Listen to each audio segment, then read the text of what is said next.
watched people be eliminated. They lost their jobs over and over and over and over again for 12 years.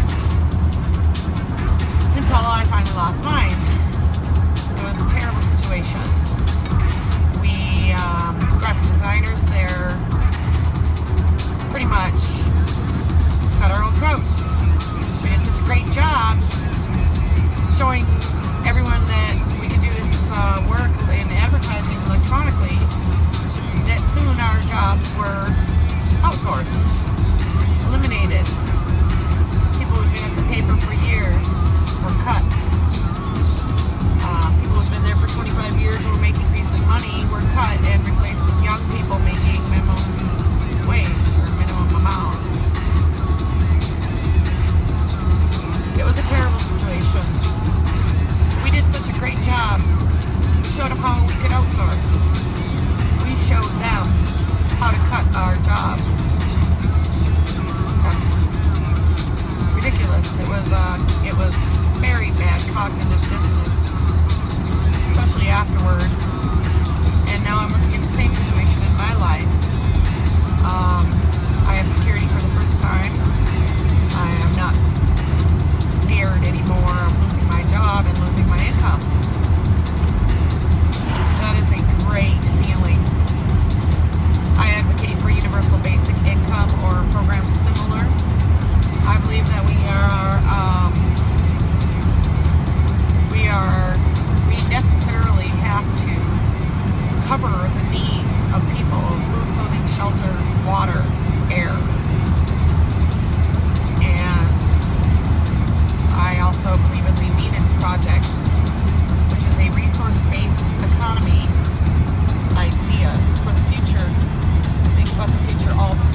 one time.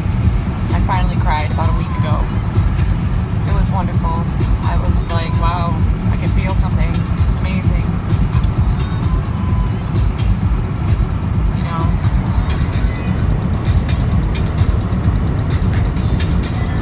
I don't even care that it's negative. I'm just grateful that I can feel. And the reason I could do that last week was because I've been tapering off of the last 5 milligrams of forced Zyprexa. I was forced to take that pill daily. The CMH, Community Mental Health of Ontonagon, sent a lady or a guy. Somebody came to my house every day, knocked on my door in the morning, woke me up. I had to get up every morning. I sleep until 11, 12 if I can. I'm a night owl by nature. But I've been forced to be something else. They forced me to take that pill 9 months. Finally, I got off the court order, ended. Now I'm taking it on my own, which I could have easily done, which I would have easily done. They don't trust people who want to be off these medications. 5 years ago when I arrived here in the Ontonagon area, the UP, I was a mess. I had just lost my job. I'd just gone through bankruptcy. I'd gone to jail for marijuana because I was trying to self-medicate during the losing of my job, losing my boyfriend. All kinds of things were going on. When I got here, I got off of all the drugs. But more importantly, I cleaned up my life in general. My life was toxic. Toxic in all areas. Mentally, emotionally, spiritually, physically. All areas were extremely toxic from my life downstate. 20 years I'd been down there. And it was a mess. So many things. I can't even begin to tell you how I cleaned it up. I gave up TV. I got off all the psych drugs. I started eating completely organic. I went GMO free. I started getting my water from a spring to avoid the things that are added in the water system. I found out I had been overdosing on honey. I got rid of every chemical in my household, all cleaning chemicals. I only clean with vinegar now. Everything. I threw out pretty much 90% of my medicine cabinet and got into natural healing. I used essential oils. I went through a withdrawal of a year and a half from, not just from psych drugs, but from all of that. Everything. Gave up media. The only thing I stayed connected to was social media. Facebook. I began the Coalition to End Forced Psychiatric Drugging. I started that eventually after I got through the withdrawals of the psych drugs. It was hell on earth for me. And I've been in hell 10 times prior to that, 12 times or so. Having what's traditionally called a psychosis, and resulting in the psych ward 10 times. A couple times I managed to avoid the psych ward. Which leads me to my goal. My goal is to help to, I don't want to say abolish the mental health system and psychiatry, but we need to abolish forced treatment immediately. And then we need to take a look at the entire mental health system and see what we can do to help people besides drugging them. These drugs are causing more harm than help. People are dying 25 years too soon because of these drugs. I don't want to die 25 years too soon. I already have pre-diabetes as a result of this forced Zyprexa. I'm trying now to modify my diet again. Now that I'm getting off the drug, I'll have more energy. I should probably be able to keep up with the diet. It takes a lot of time and effort. I live in a town which is an hour from the nearest organic food place. The have some organic at the IGA, but really in general the food sucks in Ontonagon. I have to drive an hour to get to the co-op or to even get to Walmart. And try to stay healthy. I will be celebrating my 15 years free from alcohol coming this October. I fell off the wagon once, almost died. It was during the one time in my life when I was thinking about ending it. And I'm grateful that I had cigarettes because they helped me to come back from the abyss and from the feelings of I gotta get off this planet. I can't stand it here. Anyway, cigarettes saved my life. Saved my cats. And the government and the psych drugs are ruining my life.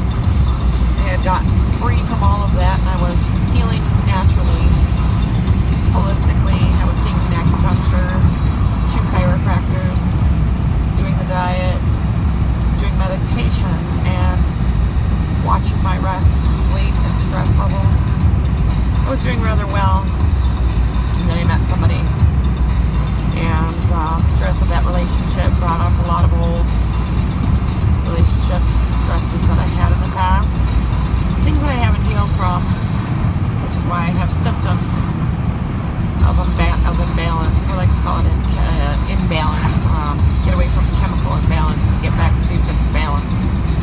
I'm born in the sign of Libra, sign of balance. I'm born in the sign of Virgo too, but I'm more of a Libra. I don't really buy into too much of that stuff, but we believe in balance.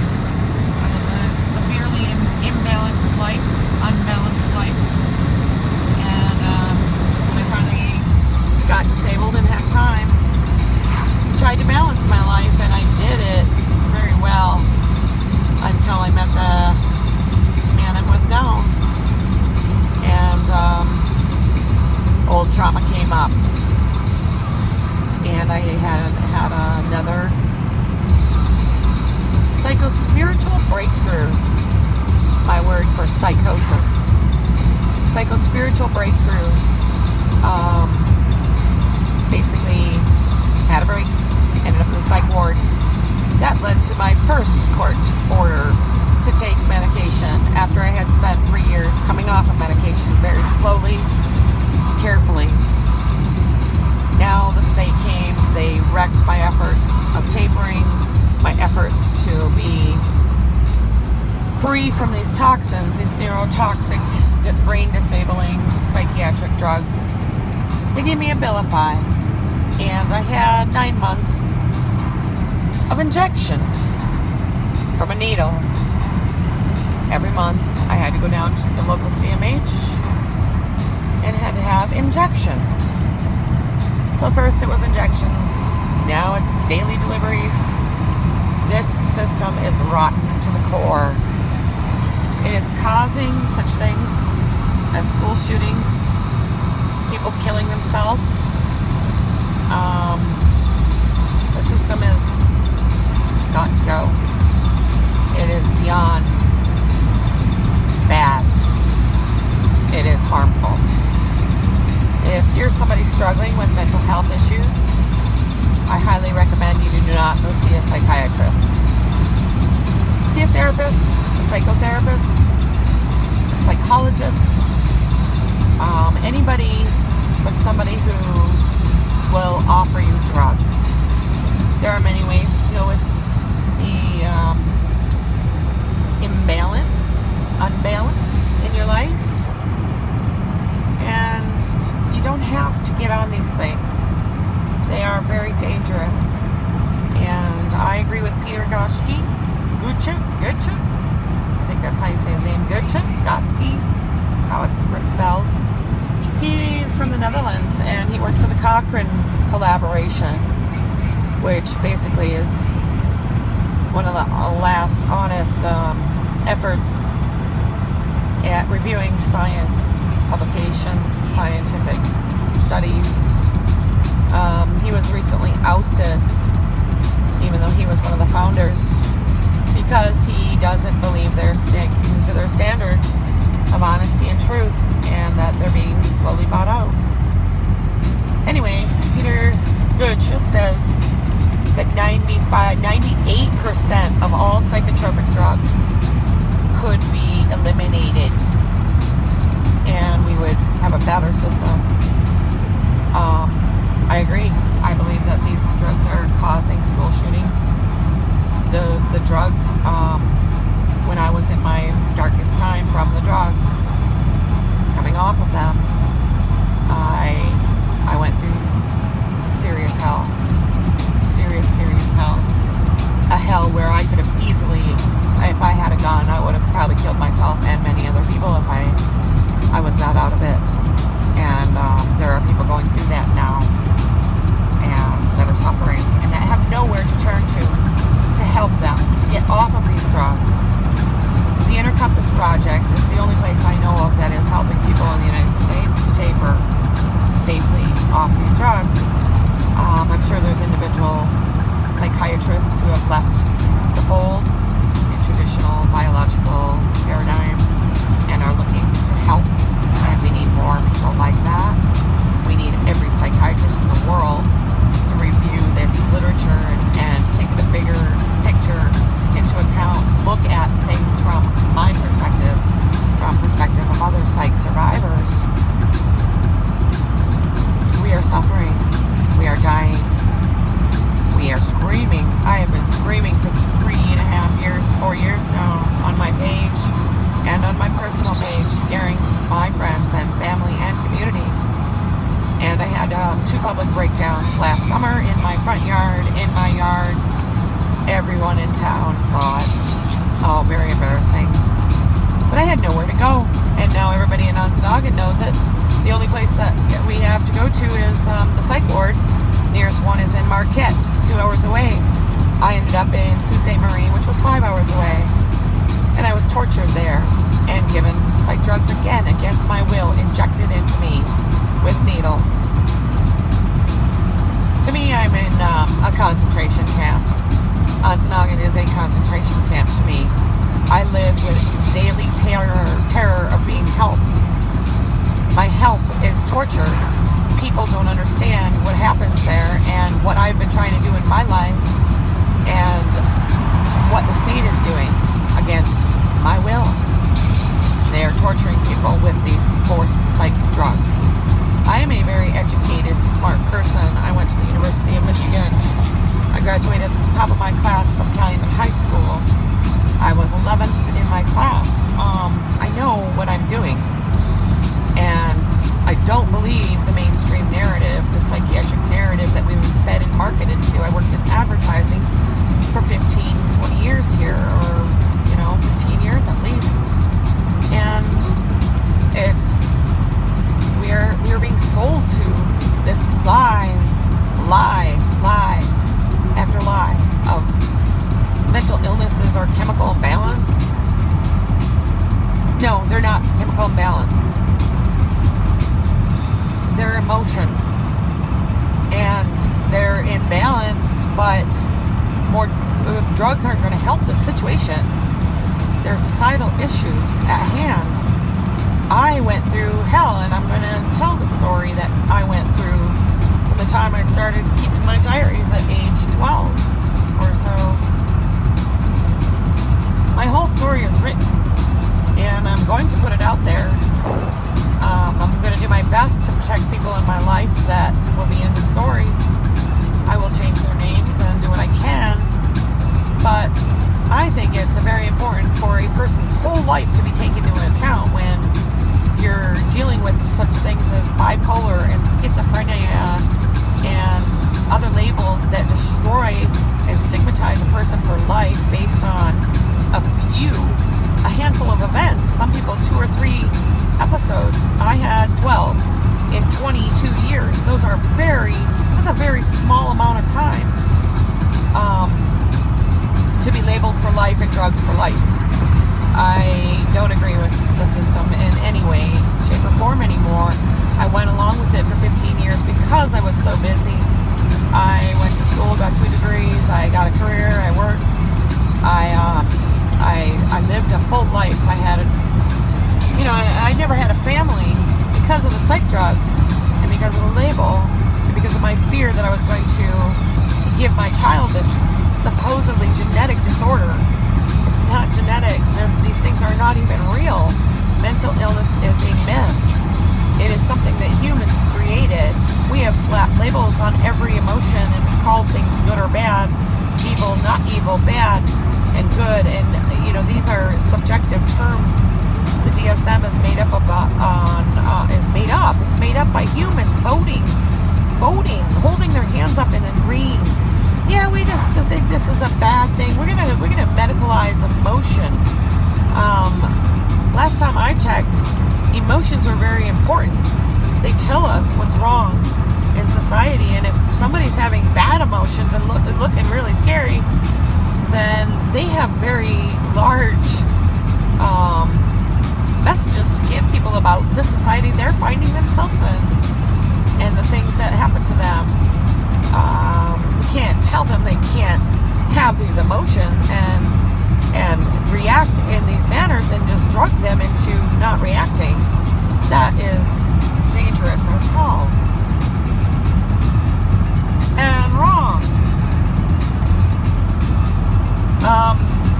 For me to be forced, I have to put the disclaimer in there that, hey, some people don't want these emotions. They don't want anxiety. That's great. They want to zombify out. That is their right as an adult, as an educated adult.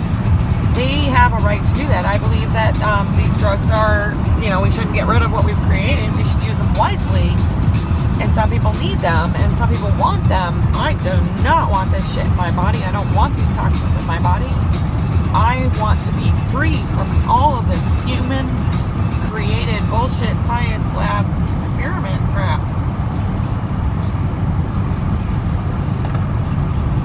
I am not a Frankenstein. I am not somebody you can just doctor on and, I'm gonna protest. I don't want this shit in my body. It is toxic as fuck. And I've been starting to swear the last week or so, and I don't swear. But a couple of my friends that I really admire and respect swear. And I understand that swearing can put an emphasis on things where I can make more of an impact if I use an occasional F-bomb to emphasize my points. I'm a very lawful, law-abiding person. Right now I'm videotaping, but I'm very safely doing it. I'm going the speed limit. And almost to my home. So I'm going to wrap this up real quick. Please protest forced psychiatric drugging. Please join the CSX movement, the consumers, survivors, and ex-patients of psychiatry. The CSX movement has been alive for hundreds of years. We need change today, not waiting. If I have a breakdown today, or breakthrough, or an episode, or psychosis, or I cause people in my small town of Ontonagon more trouble, the reason is because there isn't any place safe to go for help. We need to create safe spaces, medication-free psych beds in psych wards where I can safely go to them and not be fearful that 3 years of tapering will be thrown out the window and my chance to have children is just ripped from me, which is what happened with the first court order. Me and my boyfriend cannot have children any longer. I'm 44 now, and it happened when we were talking about it. It's part of the reason I had my first break. But once the court order happened, all hopes of having children were gone. And that's what we're doing to kids these days. So we need soteria houses. We need medication-free psych beds. I have an idea for a Gogh Hospital. More peer respites. The people we need in charge are the survivors. We need to pay these people good money. so that they can help people who are going through what they've been through. We don't want any more scientists or psychiatrists or people who think they know what's going on. We have people who know what's going on. Go talk to the people on Coalition. They know what's going on and what needs to be done to help these people. Thank you for listening to my thoughts today. I hope you have a wonderful July, and